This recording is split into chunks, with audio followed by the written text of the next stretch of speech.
E aí, pessoal, espero que vocês estejam em paz. Na aula de hoje nós vamos falar sobre a nova ordem mundial, né? Aquilo que se instituiu após o fim da Guerra Fria, né? A gente tem aí um período de Guerra Fria que vai datar de mais ou menos 1946, 47, né? Que foi o principal período após a Segunda Guerra Mundial, e ele se estende até 1991, quando finalmente aí cai por terra, né, esse jogo político denominado Guerra Fria. Então a gente tem aí, né, relembrando a Guerra Fria, um mundo bipolar, onde duas grandes potências, né, mantinham aí lideranças, né, tentando aí conquistar o restante do mundo, conquistar aliados, né, compondo aí um poder ideológico e político.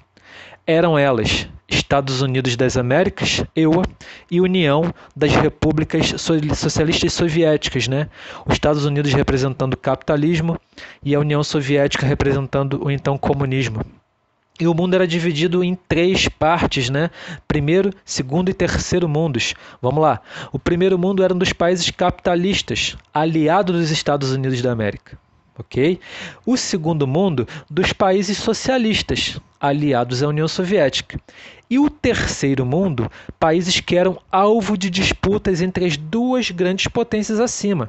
Ou seja, Estados Unidos e União Soviética disputavam ali por territórios de países do terceiro mundo, né? Como as ex-colônias, países que não tinham mais, né, uma dominância dos países que então descobriram, né, países europeus e sobretudo europeus.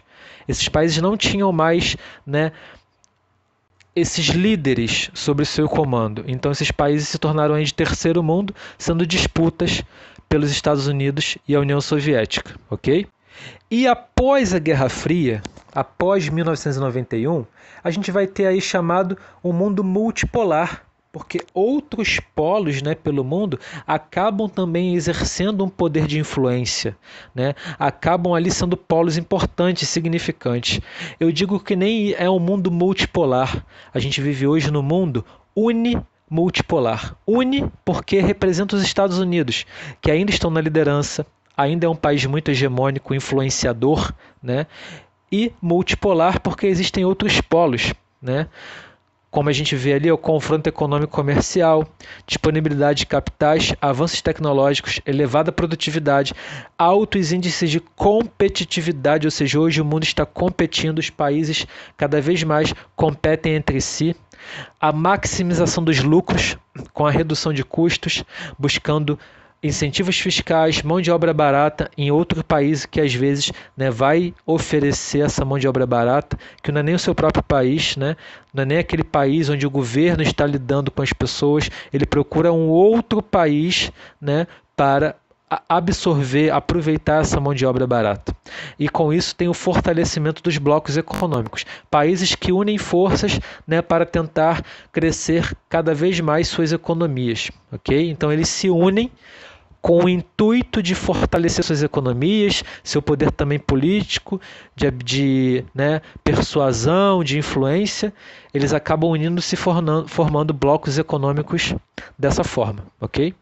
A gente tem aqui nessa tela, né, a vitória do capitalismo pelos Estados Unidos da América e novas potências emergentes. Né? Exemplo, o grupo dos G20, né, e o BRICS, onde o nosso país está ali, né, inserido. BRICS seria o grupo de países emergentes, né, países que estão indo em direção ao desenvolvimento, estão enriquecendo, né, estão ali aumentando seu parque industrial, né, a sua eficácia econômica, né? Existe também uma PEA, uma população economicamente ativa bastante significante.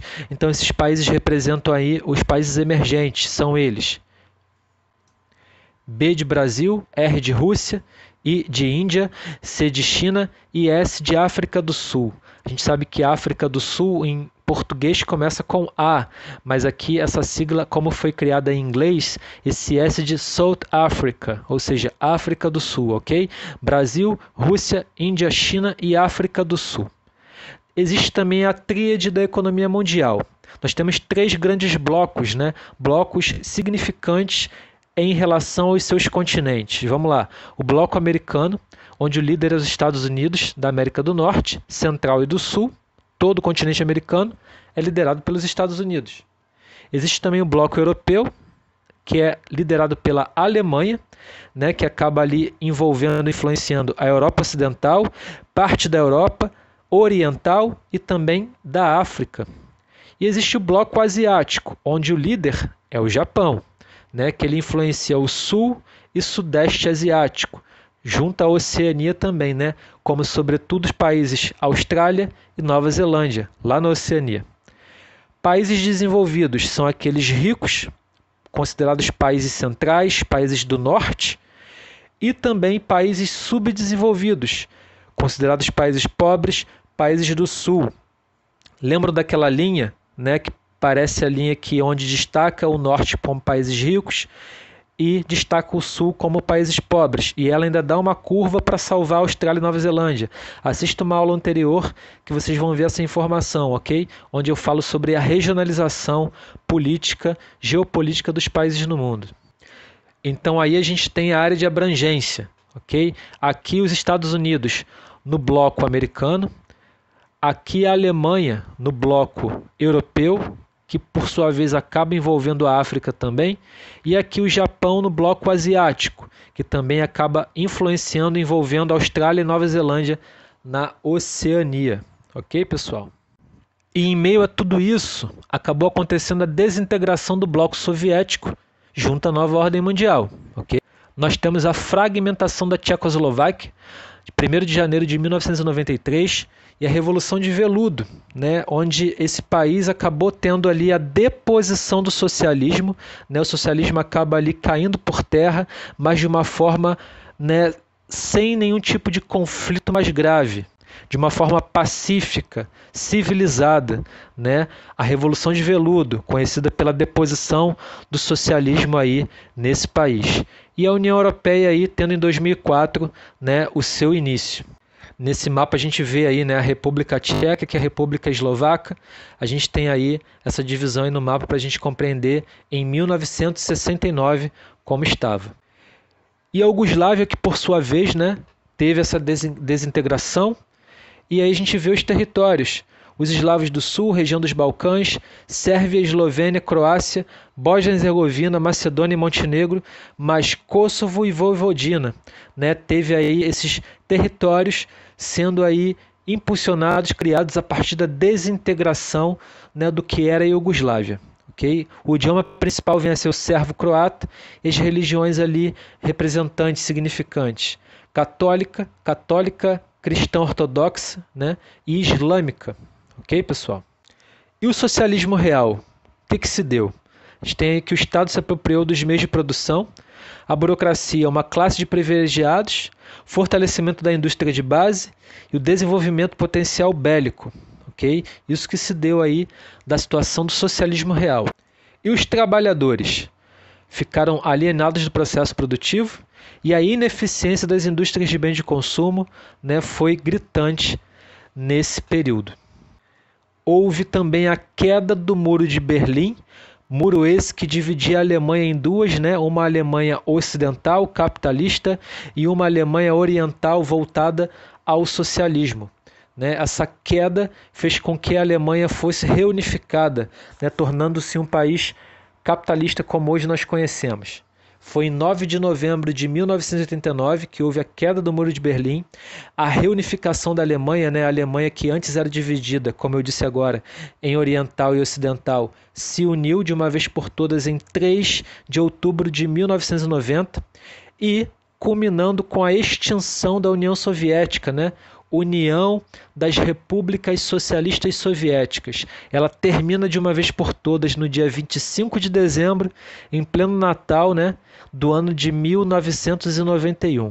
Ok, pessoal? E a gente tem aí os pontos, os tópicos que representam a nova ordem mundial. Em 1989, a queda do Muro de Berlim, um grande marco disso tudo. E em 1991, o fim da União Soviética, um gigante marco disso tudo. Do ponto de vista militar, os Estados Unidos se tornou unipolar. Do ponto de vista econômico, Estados Unidos, União Europeia, né, e o Japão como multipolar. E hoje, a China, Rússia, ou melhor ainda, os BRICS, né? Brasil, Rússia, Índia, China e África do Sul, ok? Mas, como eu disse para vocês, vivemos em um mundo unimultipolar. Estados Unidos ainda liderante, ainda hegemônico, né? Tornando o mundo ainda sobre sua influência, e os outros polos ali representando o multipolar. Então o mundo hoje seria unimultipolar.